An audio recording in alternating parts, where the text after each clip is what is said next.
I'm the devil, are you? No, don't worry. It's an electric oven and I'm only here because it's broken, so don't panic. Okay, so I've got no heat in my oven. Now I reckon it's the element. Well, I hope so. So I've ordered a new element from eBay, and I'm going to try and replace the old element with the new element in just a sec.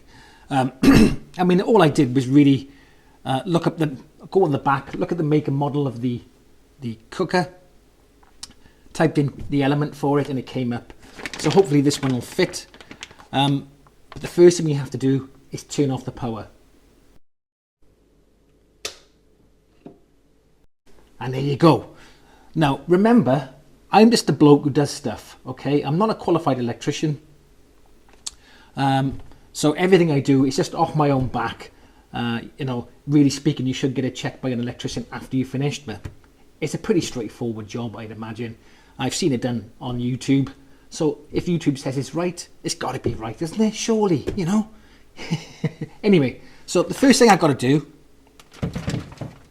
is undo these 4 screws here. Now I'm assuming that the element is behind this, but it does look, I don't know, will it be behind? It looks like it will. So I think I've got to go in from the front, but you can always go in from the back if you want. Boom, boom. Okay, so let's undo these 4 screws.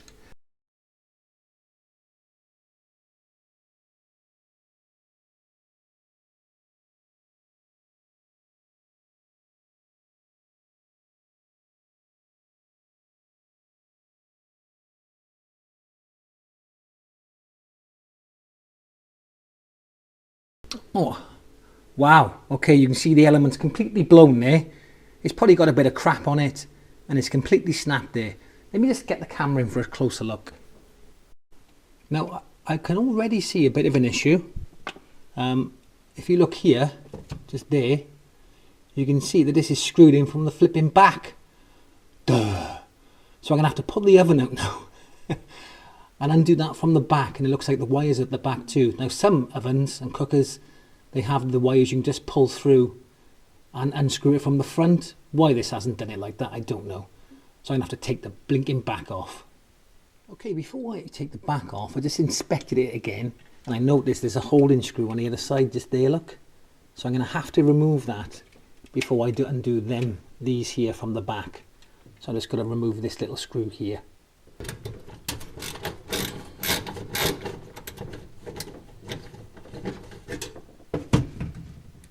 Right, so I'm round the back, and it looks like I've got to remove this back panel.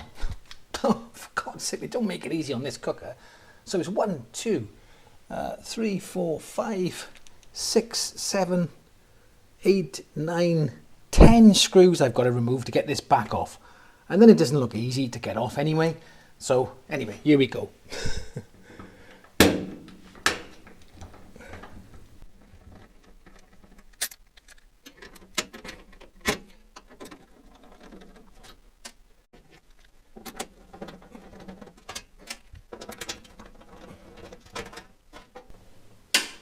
Okay, it looks like I didn't have to undo these at the top, just the 3 on each side.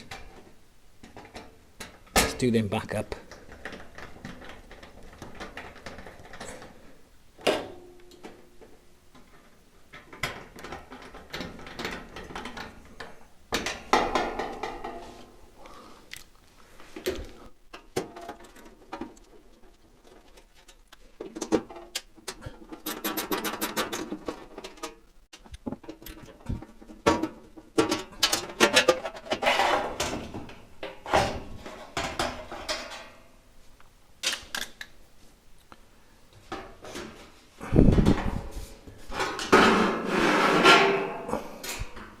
Okay, so I'm in the back now, and these are the 2 screws I need to remove. Talk about not making it bloody easy. Now you can see that it's got 3 spade connectors here, I think. Yeah, 1 there, 1 there, and 1 there. And what I'll do, I'll just take a picture of them so I know when I'm putting them back I got them in the right place.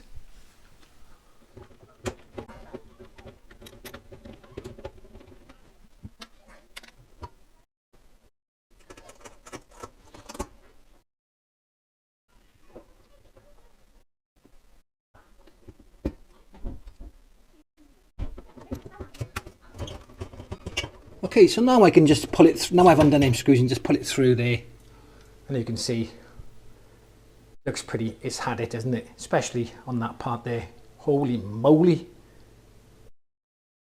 What a mess. I don't know what that is on there. Definitely some food has got on that and then it's caused it to blow. Okay, I'm putting the new one on now.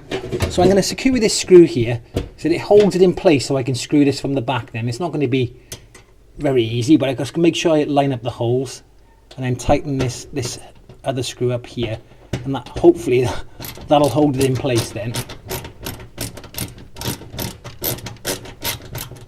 So what I've had to do is tape it at the front with some duct tape to hold it in place while I put these screws in, so I hope it holds because it's going to be quite fiddly otherwise. Gently put them in.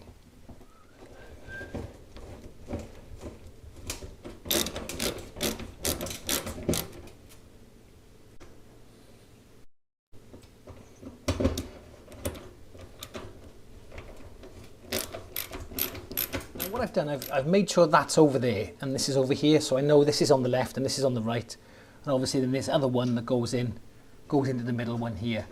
So I'll slot them on now.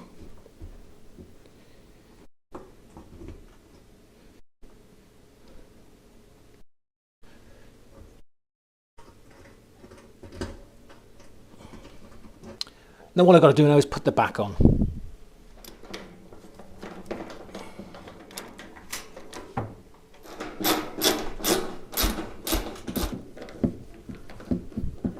Okay, remember to move the tape from over that, otherwise you'll have a funny smell when you start cooking. So it's all back on. All I've got to do is put the cover plate back on now.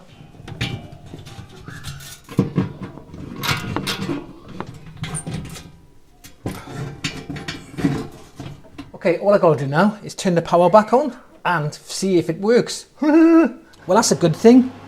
I've turned it on. It all seems to be working fine. Nothing's blown up yet. Now let's turn the oven on. So the oven light is coming on. Now I just got to see if it gets hot.